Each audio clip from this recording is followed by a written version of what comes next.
Please welcome to the stage 8-time world champion, 4-time Olympic champion, and athletics legend, Michael Johnson. Creeping up on you, so just dance, dance, dance. Come on, all those things I shouldn't do, but you dance, dance, dance. And ain't nobody leaving soon, so keep dancing. Oh my word, you even got fireworks, Michael. That's exciting. That's how I roll. We are so excited that you are here. I am particularly excited. My eyes popped out of my head when I knew that I was going to be sitting next to you on the stage. I admire you enormously, and we all have so much to learn from you and everything that you have achieved, because reaching peak performance is something that we all want to do, isn't it? We all strive to do. So the first question has got to be about unpacking that Olympic mindset and what it takes to really reach your potential. So it's a big question, but how do you reach your peak potential? Yeah, it's I think at the core of it, it's a tremendous amount of self-awareness, and that takes it takes years, literally, to sort of understand, how to get the best from yourself. It requires, understanding, how you mentally get yourself in the right state of mind, emotionally, from an athletic standpoint. Certainly the physical part of it is evident, and that's obvious that you need to be in peak physical condition to go out there and in an Olympic final, where you have one opportunity to get it right. It doesn't matter what you did last week. It doesn't matter what you're going to do next week. It's about the day. That's the thing that makes the Olympics so special. There's no next year. It's every 4 years, and you have to be ready in the moment. So, physically, you know what it requires to get to that point, but in that moment, when you're under that immense pressure, and you need to be absolutely focused on executing the best race you possibly can, then you have to understand how to manage those nerves, how to deal with that pressure, and how to manage it and make sure that you're in control of it as opposed to controlling you. And that requires you to understand where the nerves are coming from, why you feel that way, and how you sort of overcome that. It takes a huge amount of dedication, doesn't it? A huge amount of sacrifice. Reaching 90%, we can all kind of do, but then pushing yourself to that extra 10%, that's the Olympic mindset, I guess, that we're all striving for. Knowing the Olympians as you do, is there such a thing as a mindset? Yeah, there is. I mean, so obviously, this is an Olympic year, and we'll all be watching great athletes in a couple of months' time in Paris, and those athletes have all been through enormous challenges and ups and downs and battles, moments of doubt, and you always hear about, sort of the cliche hard work, dedication, commitment, you hear about those things all of the time. What you don't hear about is okay, so how do you remain, for example, how do you remain committed when there's all sorts of doubt around you? You hear people constantly say, believe in yourself, how do you believe in yourself when there's a lot of proof points that I probably shouldn't be believing in myself right now. And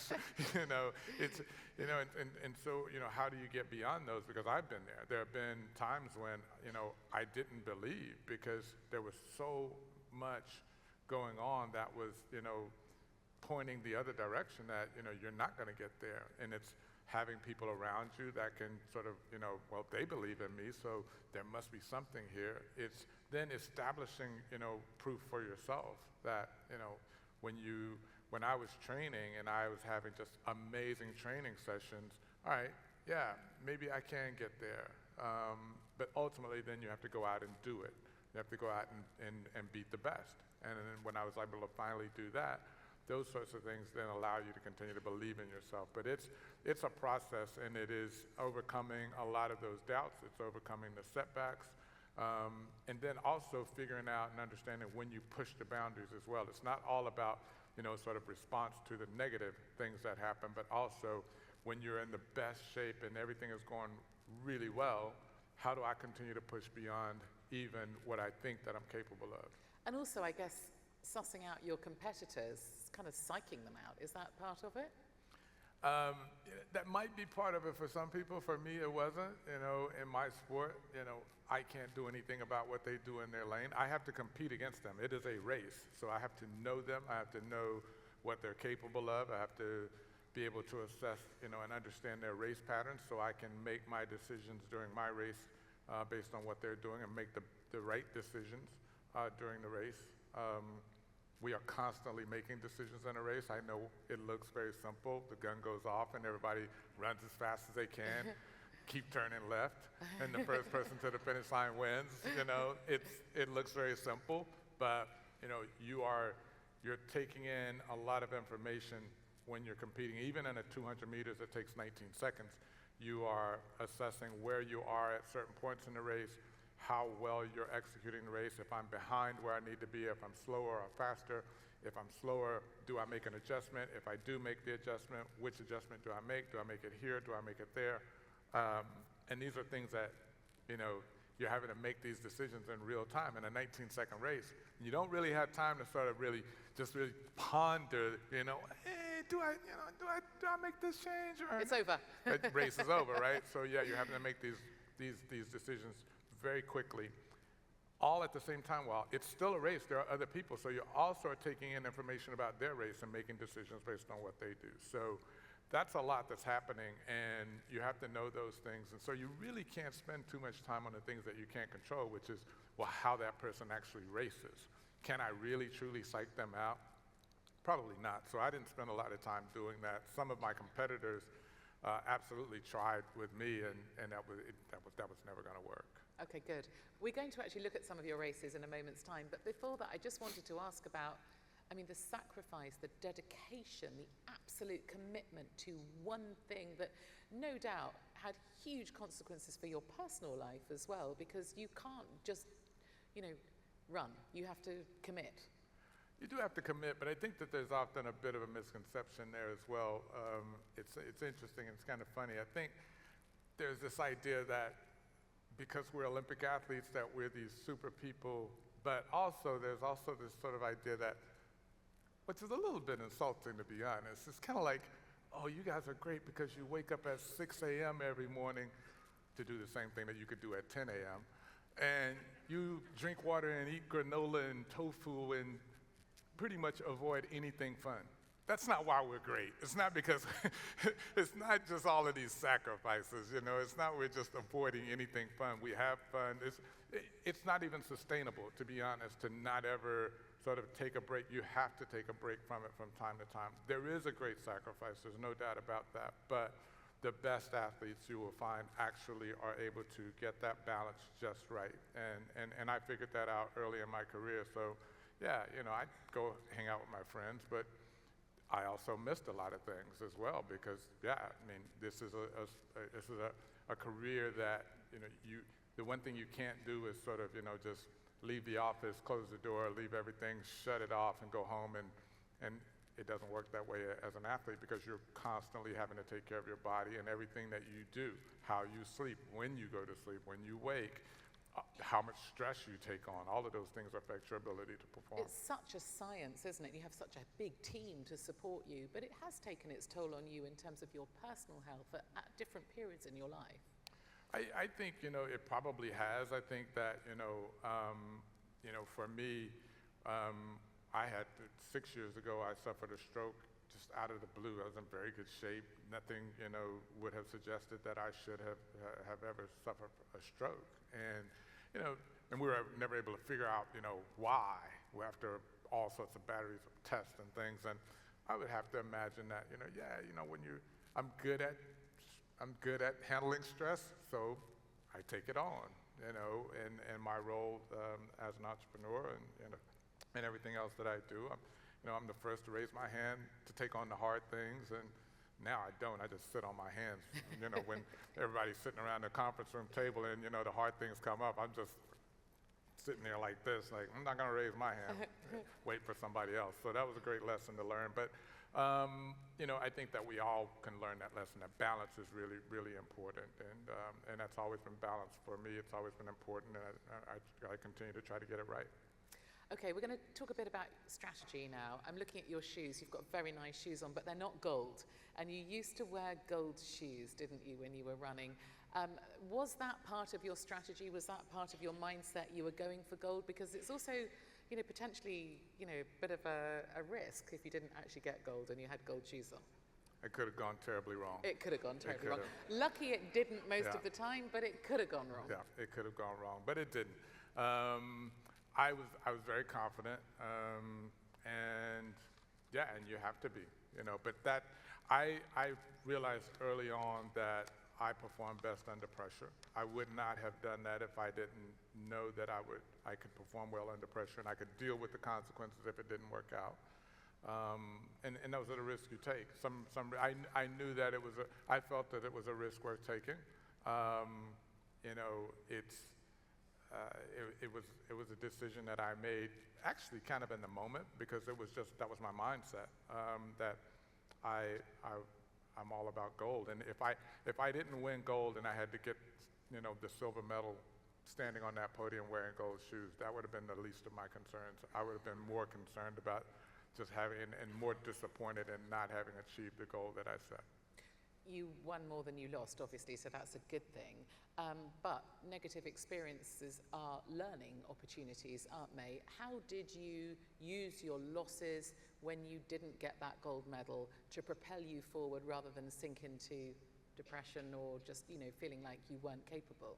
Yeah, so, I think it was always feeling really fortunate to be in this sport, believing in my ability. The losses that I did have, fortunately I never had big losses at the big championships. I was able to win those. But I was able to win those because when I did suffer losses, I was able to take those and understand, what mistakes may have been made, either in the race in terms of my race execution or in the preparation of that race. And at the same time, the same thing with wins. Why did I win? How did I win? How can I duplicate that? And how can I get better? So taking both of those, not just the losses, but the wins as well, and always constantly assessing the performance and how can I get better. So interesting hearing you talk like that, because it doesn't sound like you were even, I'm sure you were very satisfied when you got gold medals, but you didn't take it for granted. You kept assessing, how did it work? What do I need to do again to replicate that? So you were constantly working with your results. Yeah, constantly working with my results, but yeah, I'm absolutely thrilled with every victory because it was a huge, sort of feeling of accomplishment, but also relief that I accomplished the goal. But it wasn't that I wasn't satisfied with it. I was very satisfied with it. The level of competition is extraordinarily high at that level. So to win, no one's just giving you the gold medal. Everyone wants it. Only one of us can have it. So I was always, conscious of the fact that, I could be beaten any day. So I never took that for granted. But as long as I was going to continue competing, yeah, every race, even the gold medals, there's an assessment of that performance and, how I can be better next time, because, the competition doesn't sit still. They continue to improve, and you have to continue improving. And, the thing that got you to the top isn't the thing that's going to keep you there. You have to continue to basically reinvent yourself as a better athlete. Then, as I got toward the end of my career, now I have another issue. I've got to deal with trying to just hold my body together as well. So now I have to figure out how to push the envelope every day in terms of performance and training, but also keep myself healthy. And where is that healthy balance? And that moment when everything comes together, it must be absolutely addictive. It's an amazing, so I've talked about, sort of how in a race where you're having to make all of those decisions and you're making them in real time, it's rare that you make all the right decisions in a race. But when it's absolutely going to plan and you break world records, everything feels, just effortless. You're making all of the right decisions. You're assessing, am I where I need to be, at this particular point? Yes, I am. Okay, should I make any adjustments? Okay, and if I decide, yeah, I should make an adjustment, should I make it here, should I make it there? I'm gonna make it there. I make it there. Was that the right decision? Absolutely. And everything just keeps affirming and everything you're doing is right. And that's when you know you're on, world record pace, or you're gonna win and you're gonna have an amazing performance because everything just keeps going the right way. We're going to look at your races in a moment. I just want to ask you two quick questions. First of all, when did you start running, and did you always know that you were really fast? I started running when I was a kid. I loved running. I was always outside playing with other kids. We were always playing sports, and I was always faster than everyone else.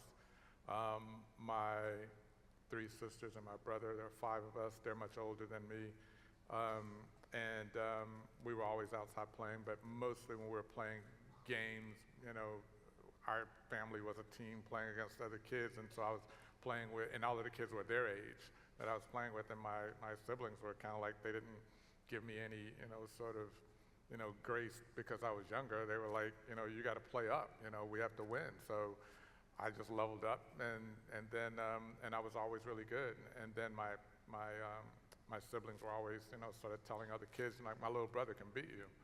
And these kids would think, there's no way a little kid can beat me, and I would beat them. And so I knew I was fast, but it was just having fun. There was no pressure. It was just enjoying sport. I played lots of different sports, but always loved running, and didn't realize until I was sort of 17 that I could potentially do something really special in the sport. Do you still run? I don't run anymore. So, as a sprinter, so we're runners, but we're not really runners. We're sprinters, and sprinting is not a recreational sport. It's not something you just, it's not, running is, but sprinting, you don't just, go out and run as fast as you can for 200 meters for recreation or even for fitness. It's not something you do. And when I was a sprinter, so we never, in training, you never go out for like a long run, like a few miles or, anything like that. And I would see people though, you see people kind of running down the street, and I was just wondering, why would anyone want to do that? Why would anyone want to just go? It's a question I've always asked when I see a runner, I have to say. But after I retired, I decided to try it, and I got into it. So for about 10 years, a couple of times a week, I would go out for a run and really enjoyed it. Just found, being out in nature, just helped clear my mind. And I got it. I understood. I started to understand why people would do it, because I became one of those people. Yeah. But now I don't anymore. I hike a lot now. So I live in the hills, and I have to go down a hill to go anywhere, and running downhill is not fun, so I hike. I love his take on running. Okay, so now we're going to have the opportunity to look at some of Michael's races. We're going to look at one race, then we're going to stop, and then we're going to ask Michael to commentate that thought process throughout the race. I didn't realize really that it went on, so that's going to be a fascinating exercise. This is the first race we're going to look at. It's Atlanta 1996, the 200 Olympic final world record. Okay, let's relive some memories. 8, sitting at home, the 400 meters, going for his second. No one has ever done this double before, 200 and 400.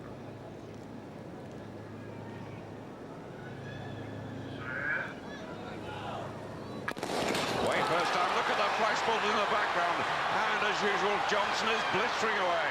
Also going well in lane 6 is Anna Bolden and Fredericks, but it's Johnson off the end. Fredericks second, Bolden third, and Johnson is going away. Johnson by yards. Johnson wins his second goal. Fredericks second, Bolden third, and the world record has gone.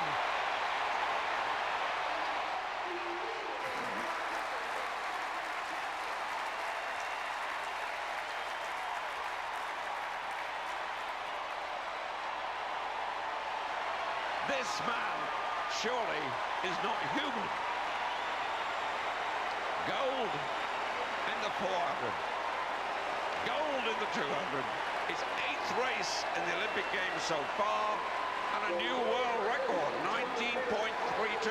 He broke it in June. That world record was set at altitude by Manea back in '79. But now... unbelievable moment that must have felt like. So we're going to rerun that now without any... I'm just thinking the gold necklace probably weighed you down quite a lot as well, didn't it? You could have run even faster if you didn't have so much weight to carry around your neck. Okay, just a tip for when you do it again. Right, we're going to... no sound, please, and let's watch that again. And can you please tell us, if you can remember, what was going on in your mind? Well, first thing to look out for is if you watch at the very beginning, there's a little bit of a stumble, and this is a 200-meter final. So for me to accomplish this double, I have to win this race. So you'll see me there in the middle of the track, and there's just a bit of a stumble as I'm coming out because I want to get the best start. Most of these guys are 100-meter sprinters, and they're usually going to have a little bit of ground on me, and I didn't want to give up too much ground, so it was a little bit of a stumble. Once I overcame that, got into my running, then I knew that I would be able to get ahead of those guys, but here is where the advantage that I have is my ability to hold my speed longer than the rest of them. So that was just a matter of, and that was one of those days where the execution, you know, I only had to make one decision in that race, and that was after the stumble. Do I actually push more or just continue to do what I'm doing here? If I push more at the beginning of that race, it's going to take a toll on the end of the race. So I just decided I'm going to keep doing what I'm doing. And from that point on, I was, in terms of being where I needed to be at different times on the track, everything else was fairly flawless, but that was one little mistake. Does it kind of go in slow motion that you've got, I mean, you know, it's over so quick, but actually it sounds like you were really thinking through absolutely everything. Does it kind of slow down when you're running like that? It would be amazing if it did, but it doesn't. It doesn't, okay. And that's the thing. So you're having to make those decisions in that 19 seconds. You don't have time. You are making decisions very, very quickly. You're taking in information very quickly, and that's why it takes a tremendous amount of focus at the highest level, because everything you can focus on, think about in that moment has to be about this execution, because no, it doesn't slow down. It's all, you know, you hear athletes say, you know, oh, you know, when I was executing everything in in such an amazing way, it felt like everything slowed down. Not in sprinting. It never slows down. It's all as fast as you think it is. It's frenetic, it's happening, the information is coming in, and you're processing it and just making a decision and hoping it's the right one. If it's the wrong one, you're just pushing past it and continuing to go. Wow. Okay, let's move on. We're now going to move to Seville, 1996. This is the 400-meter final, so a little bit longer than 200 meters.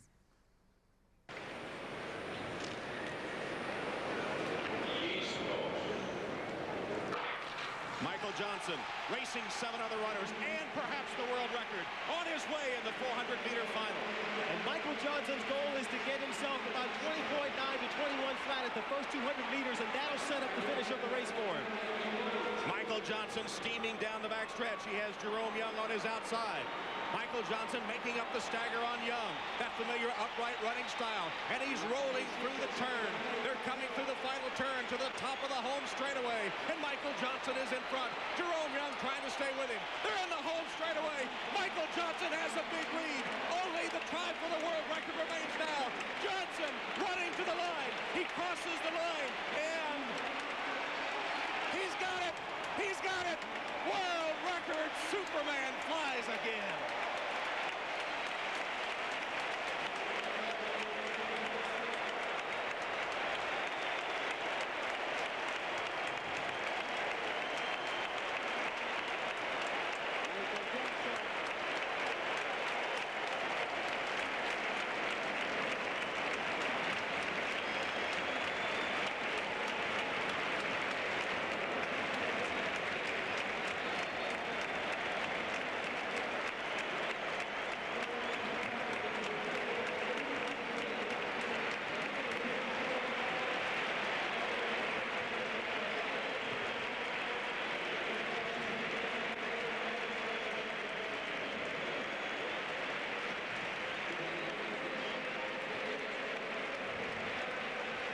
Let there be no doubt, one of the all-time greats in track and field. And For Michael Johnson, I think it was the uncontrollable conditions that played in his favor tonight. A fast track, wide curves, not much wind inside the stadium. It's warm outside, not Waco, Texas hot, but all of these things played into the mix to help him set this world record. Well, you know, the way he ran the race, I still think his top priority was to win the race. He went out for the first 200 yards. All-time greats. I mean, that's just the most amazing thing to watch. Do you prefer, or did you prefer, the 200 or the 400 meter? Both. I was at my best when I was running both. And my coach and I so it wasn't the traditional double, the 100 meters, 200 meters was. So in 1996, as an example, when I made announced that I wanted to attempt both of them, I had actually convinced the International Olympic Committee to change the schedule because that wasn't even a thing. But yeah, my coach and I figured out a way to train for both. I knew I had this unique ability to be world class and win championships and even break world records at both distances. And so it was always, there were times in my career, especially early on, when I had to choose the 200 meters or 400 meters, and it was always very disappointing, you know, sitting in the stands for whichever one I didn't choose, having won the other one and watching someone else win that race, knowing that I could win that race. So yeah, my preference was to always run both when I could. We're going to watch that one again slightly longer now, so you might give us a bit more of a sense of what was going through your mind. So if we could play that again, please, without any sound. So this race was 1999. I had been chasing this world record for 8 years at that point, trying to break it, having won gold medals at world championships and Olympics, but not breaking the world record. So in this, I knew that my coach had told me I had to go out at a certain time and pass through the first 100 meters in a pretty quick time, which I was a little bit concerned about, but I actually did it. And then it was, you know, for the second 100 meters, just sort of relaxing down the backstretch. And then this part is where I needed to really just push beyond anything I'd ever done before, and just trust that the speed was going to be there, the endurance was going to be there at the end. And it was, which wasn't a surprise because we had been training for that, but you know, as you're going through the race, you know, you're feeling everything is working, but as you're standing behind the starting blocks and about to go into that race, you're going to do something that in order to break a world record, you have to do something you've never done before. And that's a little bit scary, because also at the same time, this is a world championship. I'm supposed to win it. So if I do something I've never done before and it doesn't work out and I don't win, it's a total catastrophe. Yeah. So you're trying to balance between those two, and I knew that I was in shape to break the world record, the conditions were right, and I had to make another decision in that race. Do I actually go for it? And you have to just, again, you're taking in this information. So I'm assessing, is the world record there? And about 100 meters in, I felt like it's there. I'm going to go for it now, which means the rest of that race, for the next 300 meters, I'm doing things that I've never done before in a race, and it's either going to work or it's going to just fail spectacularly. And it worked. I know it doesn't count unless it's in a public setting like that, but did you know that you could run it that fast because you did it in training, or is the crowd the thing that pushes you through that final world record marker? It's the adrenaline, it's the moment, it's the stakes, it's what's at stake. All of those things push you beyond. But in addition to that, you know, you never run full in practice. I never ran a full 400 meters in practice. I was running over distance or shorter distance, because just running a 400 meters in practice training doesn't actually train you for the event. I see. It's repetitions with short rest, over distance training, it's sprint training, sprint sessions, multiple sprint sessions to build speed, all of those sorts of things. Running a 400 meter, running your race in practice doesn't actually help you. But also, and even if you ran, you know, under perfect conditions in practice, you're never going to run as fast as you are at a meet, because there's no competition, there's no stakes, you know, that needs to be there. Yeah. Okay, let's watch one more. This is Sydney, 2,000, 400 meter Olympic final, this one. Let's have a look. Done it before, 1, 2, 3. Here he is.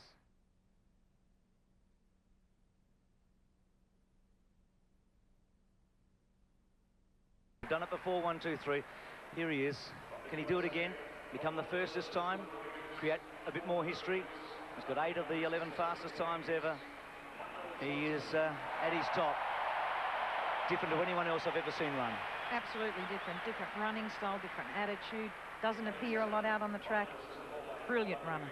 Mergeniecki of South Africa in 7 has been impressive. He's the youngest. Johnson's the oldest in the field. He's 25 and Johnson's 33. It used to be a young man's event, the 400 flat. It's becoming a little older. There's Horton of Jamaica, 3rd behind Johnson 5 years ago in Gothenburg at the World Champs. Koviak in 1 and Perella 2 and McFarlane 3. And Johnson 6, Harrison in 4. How does he run it, Raylene? He's outside of Harrison. He's going to have to do what Kathy did. Get out, do the job that you know you can do.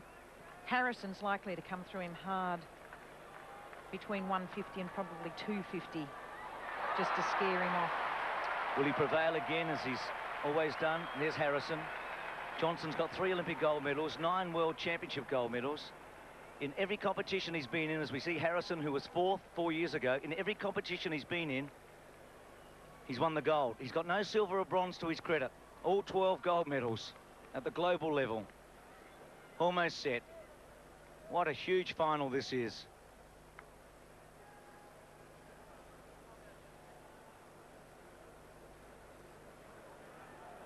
Men's 400 final. Came out running, so did Harrison.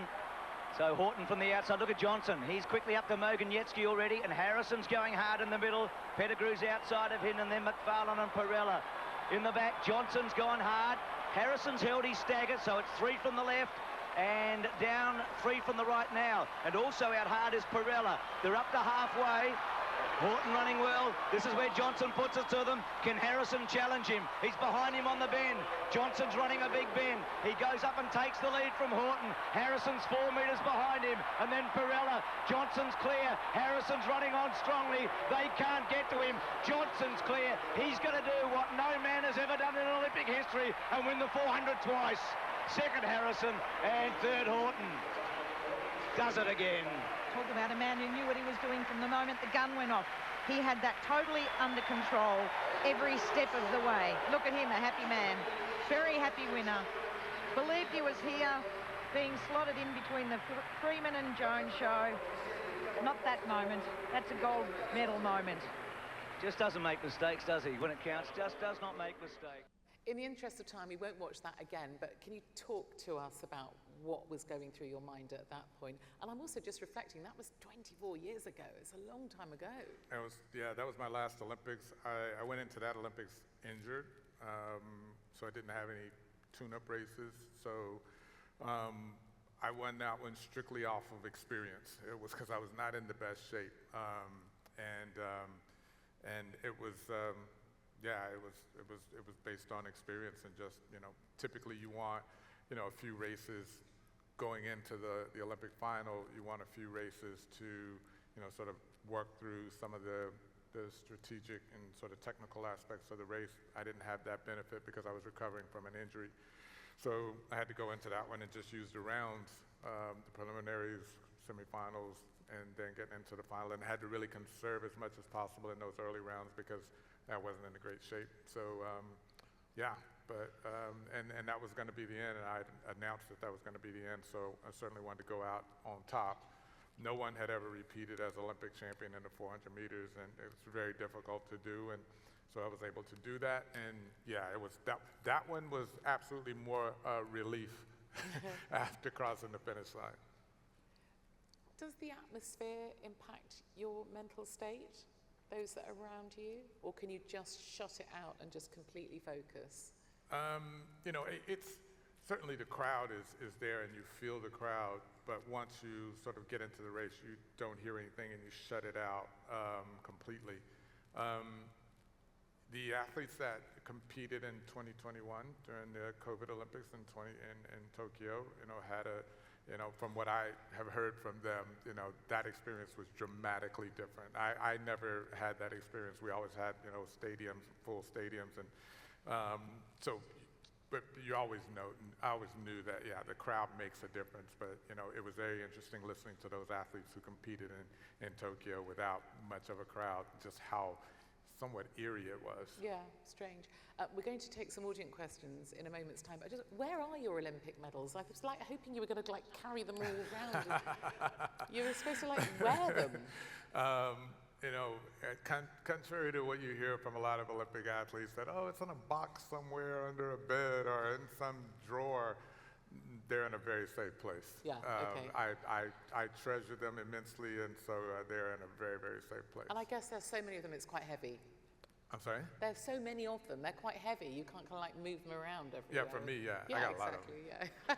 Yeah. Right, let's go to some audience questions. I've got many more questions myself, but I have promised that you get your chance. So with so many won races, how did you keep up motivation for the next race, especially after having Olympics, World Championships? Yeah, so I mean, what kept you motivated? I guess it was just being incredibly competitive as the youngest child. Yeah, I mean, you want to win the races. I mean, there are races in between the Olympics. There's other championships. There's a full professional season, and yeah, you want to win. I mean, the motivation is, yeah, I want to be the best. And once you establish yourself as the best, then you want to remain the best. But also, for me, there was motivation to keep winning. You know, it made it easier. The more I win, the less my competitors believe that they can beat me. But when I would lose, now I've given them a bit of hope, and now I've got to work to sort of close that door again. Okay, next question. What role has mental health played in your performance? This is a brilliant question, well done. And if you had any struggles, how did you approach and overcome them?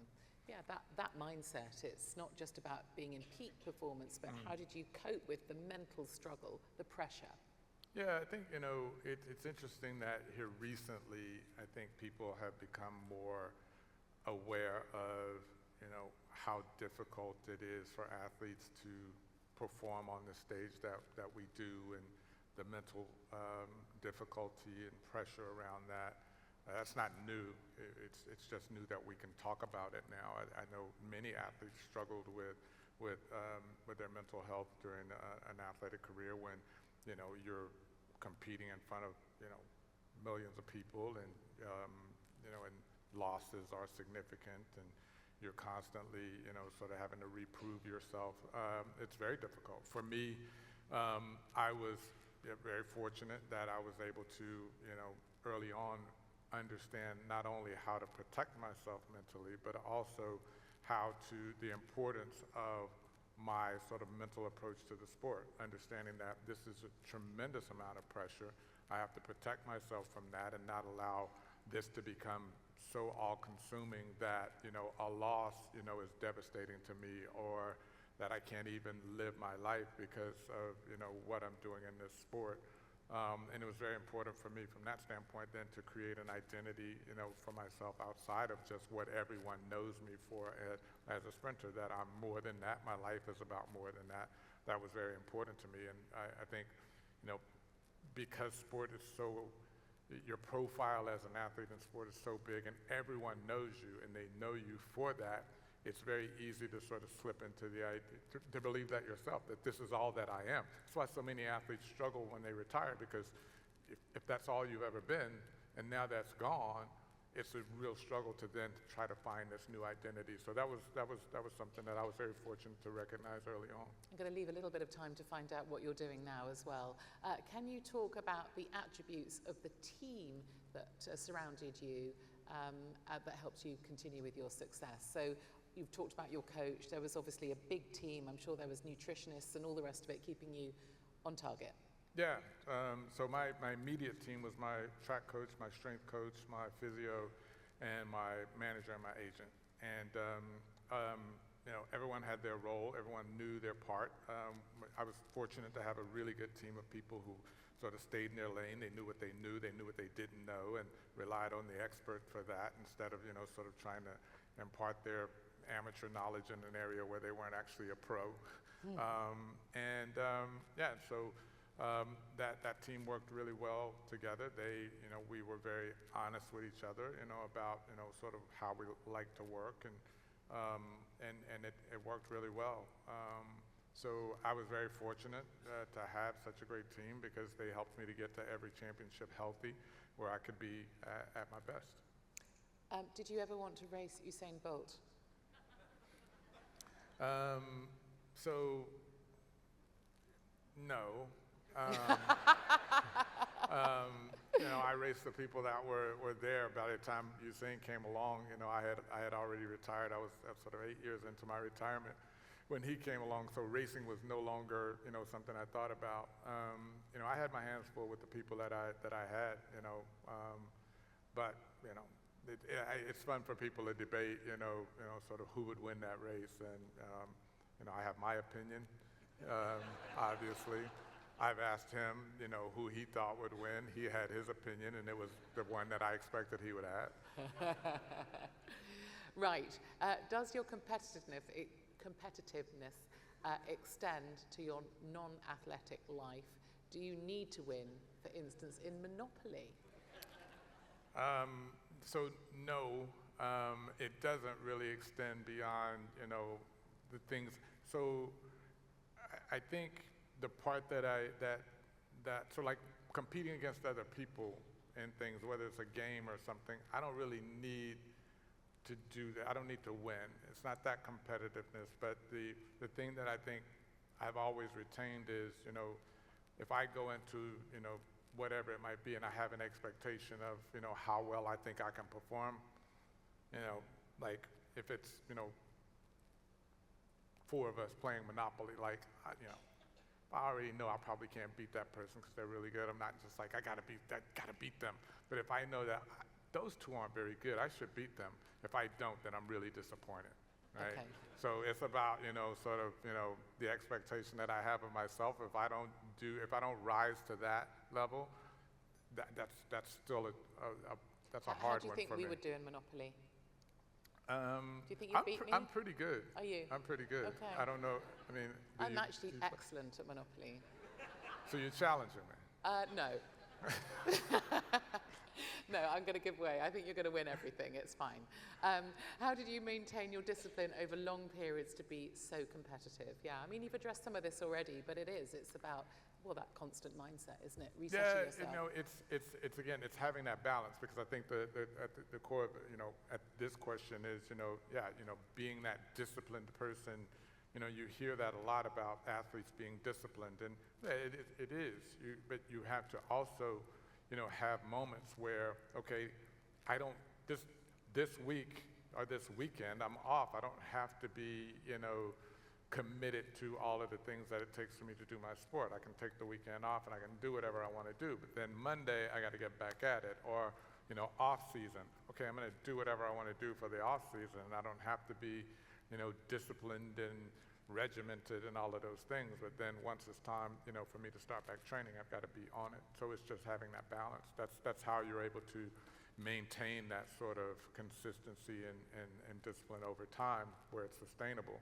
If it's all of the time and you never have a day off, you never have a break, you know, something's going to break at some point.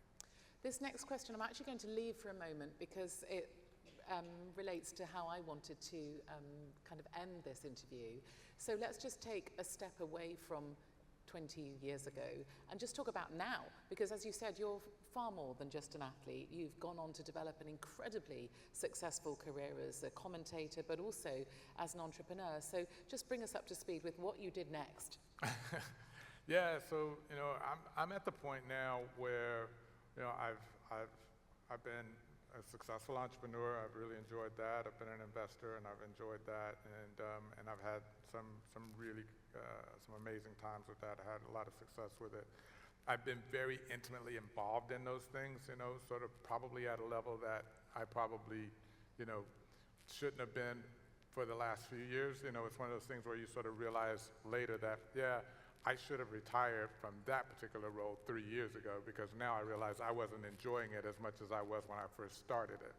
So, you know, managing people, you know, when I first started in my 30s, you know, building organizations, building companies, and managing people and being intimately involved in every detail of, you know, growing that business, I loved it. I enjoyed it. I consumed it. I was passionate about it.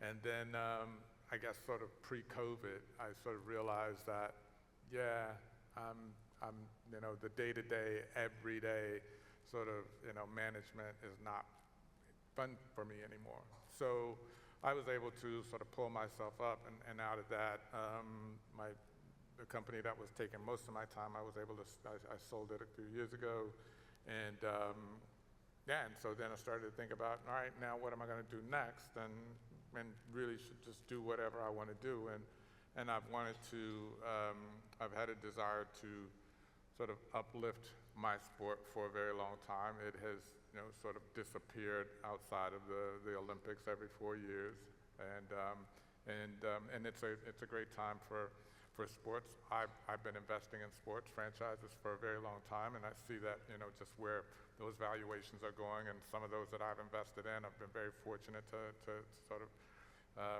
have some great success from those investments, and I started to think, yeah, why not? Why aren't we investing in my sport? So I'm starting a new track and field professional track league.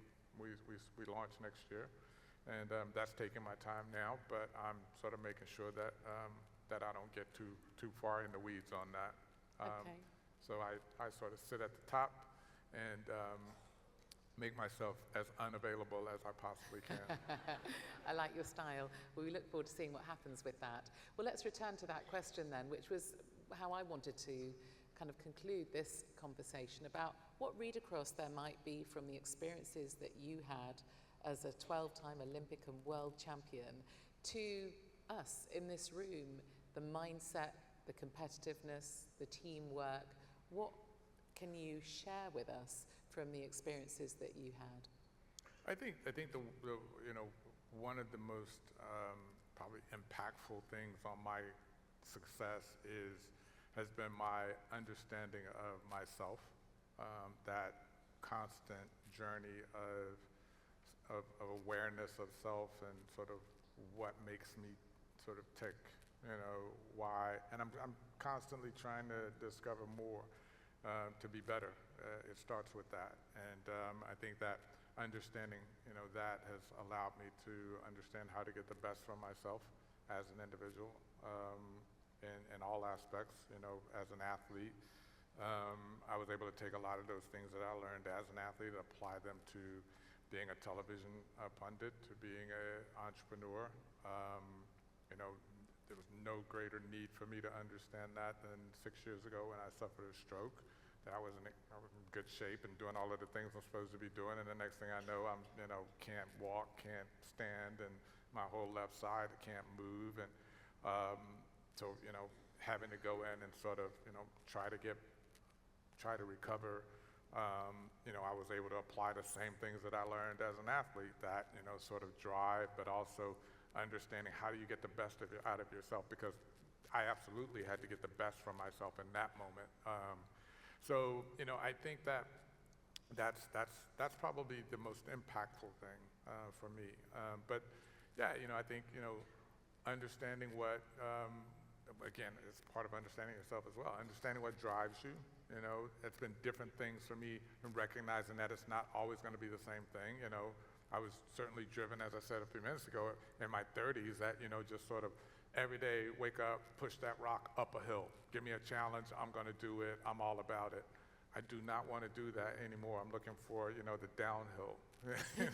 Looking for the easier stuff. I certainly still love a challenge, but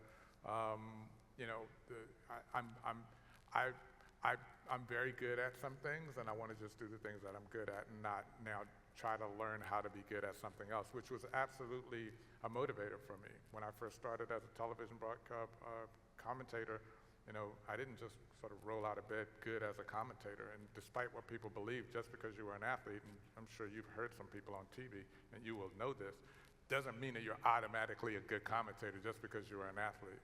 And I'm sure you guys have heard some people that backs up that point. So I had to work at it, and and I wanted to be good at and develop that skill and develop a new skill. Now I just want to take the things that I'm automatically good at, or that I have experience in, and do those things. Well, I have had the best hour. I've just loved it. I'm sure you've enjoyed it as much as me. We're here again tomorrow. Will you come back? I can't come back tomorrow, unfortunately. I'll be playing Monopoly. Okay. Ladies and gentlemen, let's give an enormous round of applause for Michael Johnson. Thank you. That was so lovely. Thank you.